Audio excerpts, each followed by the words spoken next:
and type 2 diabetes.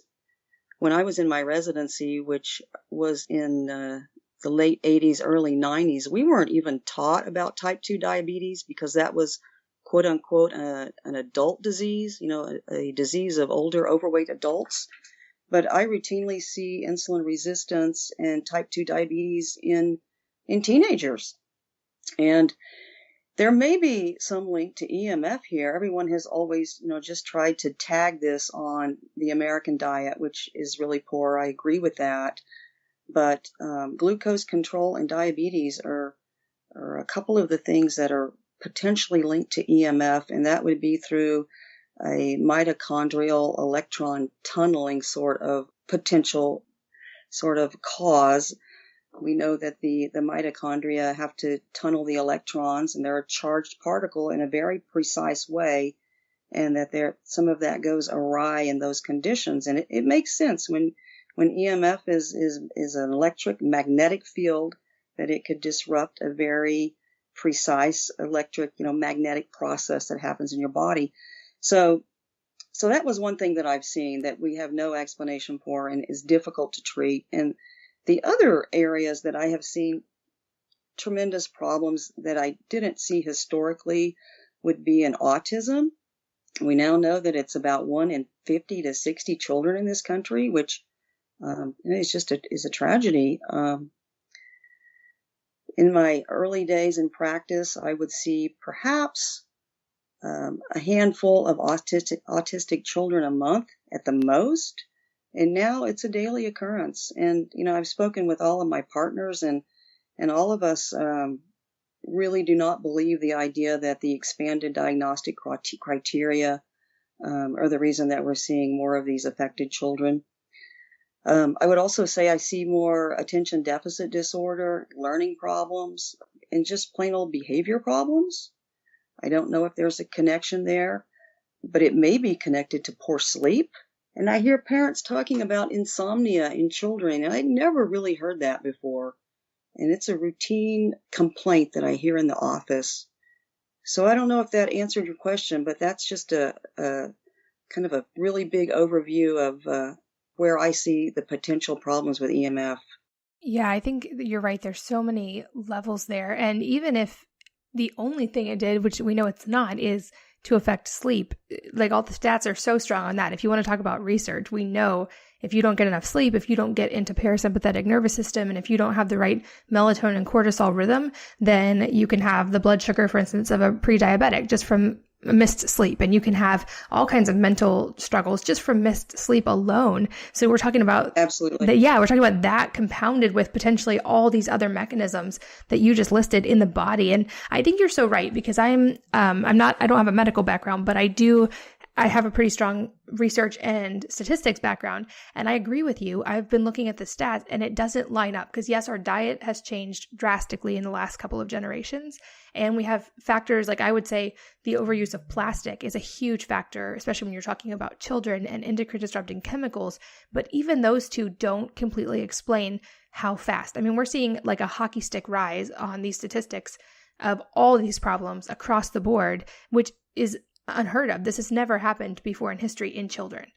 Like, it's expected, right, that when we start hitting middle age, these problems can crop up. But it's kind of unheard of to see this kind of a rise in our children, isn't it? Oh, I absolutely agree. And I agree with you. It's almost certainly multifactorial, which of course makes it all hard to sort out. I do think the American diet, the standard American diet, is horrible and contributory.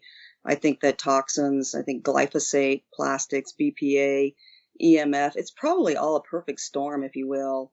Yeah, absolutely. And I think the sleep thing is just crucial. And that just reminds me of a study that I just found so fascinating and just so compelling on the whole melatonin that I'd like to describe it to you. A lot of the studies on EMF are what we call epidemiologic, meaning they're looking at different groups of people and trying to draw a conclusion. Kind of an example would be they look at, let's say, a forest ranger versus an electrician. And they would try to, maybe go measure their melatonin levels. And, if EMF were the problem, the electrician would have a lower melatonin level than the forest ranger, theoretically, because his exposure would be a lot higher. But in my view, a lot of these studies are flawed because while they control for, if they were looking at profession, they would theoretically be controlling for 40 hours a week, but that wouldn't control for the other, 120 something hours in a week. And I think that's the reason why a lot of the studies really give a mixed result.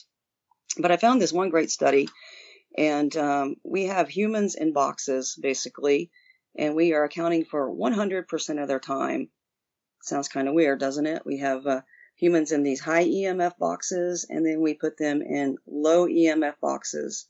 And actually, this study happened in the neonatal ICU because we have babies in isolettes, which are very high EMF, and when they were well, they were put into cribs, which were documented to be low EMF. And they put the babies back into the isolettes just to double check all of their data. And the data was really strong. The babies in the high EMF environments had much lower melatonin than they did in the cribs. And they also had heart rate variability suppression in those isolettes, which is exactly what you were just talking about. It's a lack of a parasympathetic state, or not an ideal parasympathetic state. Heart rate variability is an indicator of stress. So I just love that study because we have complete control over our subjects. We don't have them, we're not looking at their career and the rest of their life, who knows what they're doing. I thought that was a great study. It was done in 2012 by an Italian researcher. That's such a good point, because in adults, like you said, these people, that's only 40 hours a week, and they could be going home and sleeping with a Wi-Fi router right next to their head.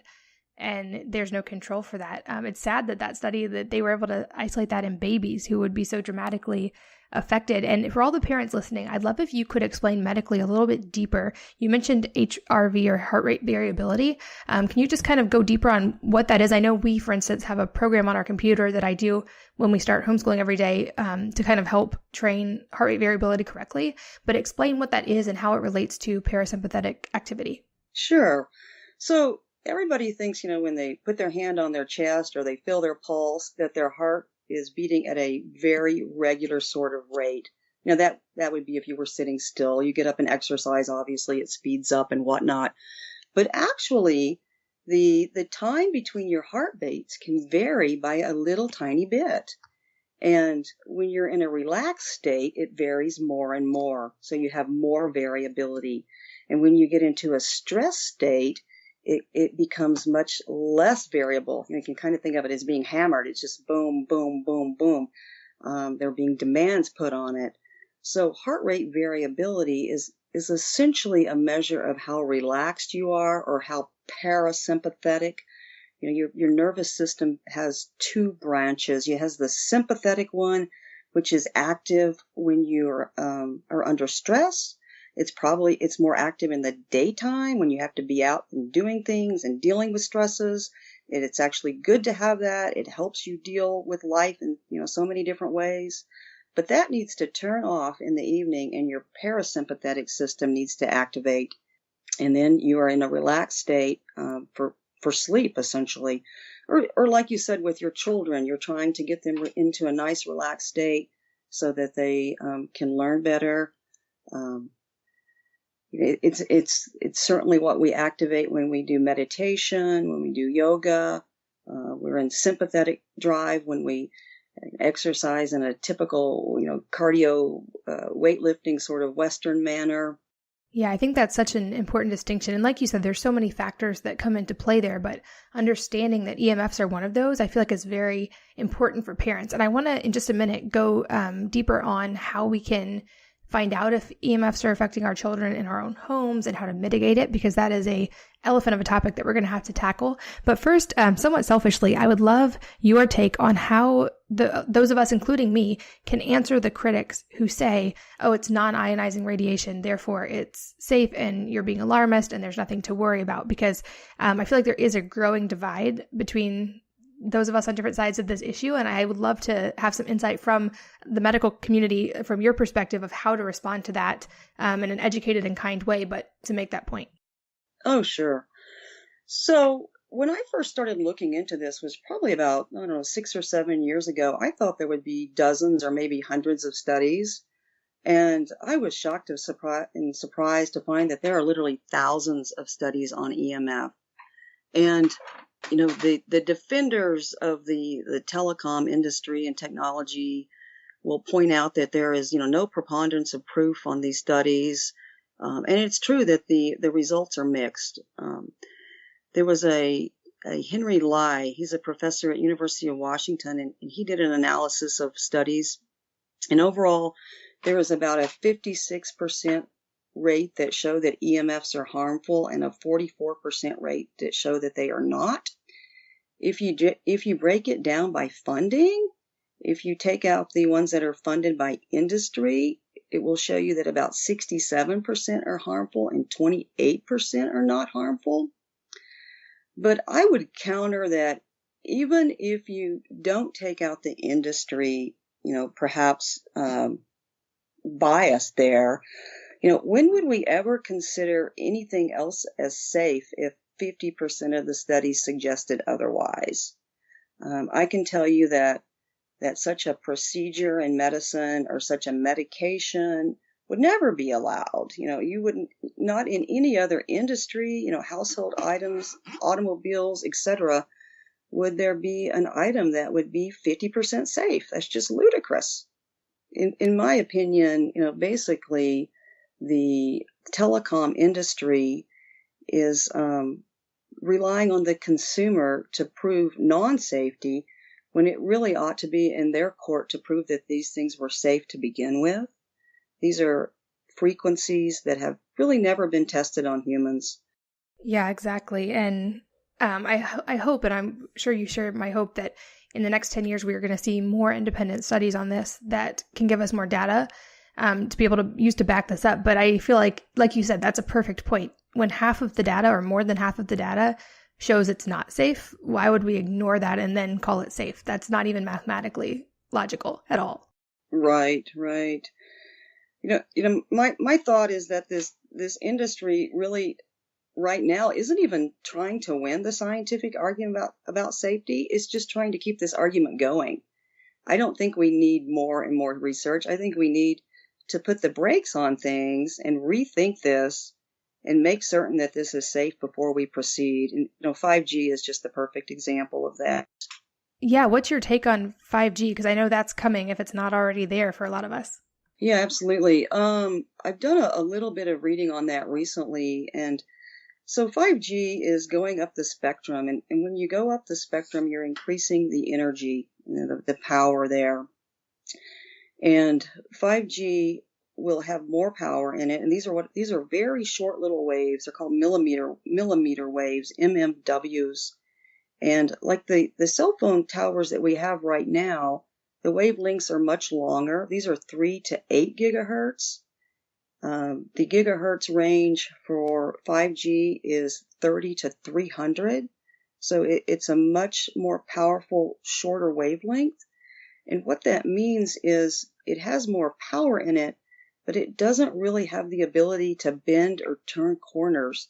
So it will really just be a line of sight sort of emission from the cell towers, and that means they're going to have millions of them. There's going to be one practically on every telephone pole, about every 250 feet. So what I think that means is that we're going to have a much denser electrosmog. Right now, as you drive around with your cell phone, you'll know you have 1 bar, 2 bars, 4 bars, what have you. You're not always in that dense coverage. But with 5G, the very technology just demands that you're probably either going to be extremely dense or none at all. And I'm really afraid of the former. Yeah, and I love that you just used the term electrosmog, because I studied a little bit in Switzerland at a medical clinic there, and I feel like Europe is ahead of us by far on this issue, and they refer to electrosmog, which you can probably define better than I can, but kind of as the cumulative amount of dirty electricity, Wi-Fi, et cetera, all these things that we are encountering on a daily basis. But can you expound on that a little bit? I would absolutely agree with your definition there, Katie. There's not a official definition of it, but we all know what smog looks like. There's less and less of that, fortunately, in terms of air quality. But it's the analogous thing from Wi-Fi towers and from electric and magnetic fields, but mostly that will be coming from Wi-Fi towers mostly, especially if you have one every 2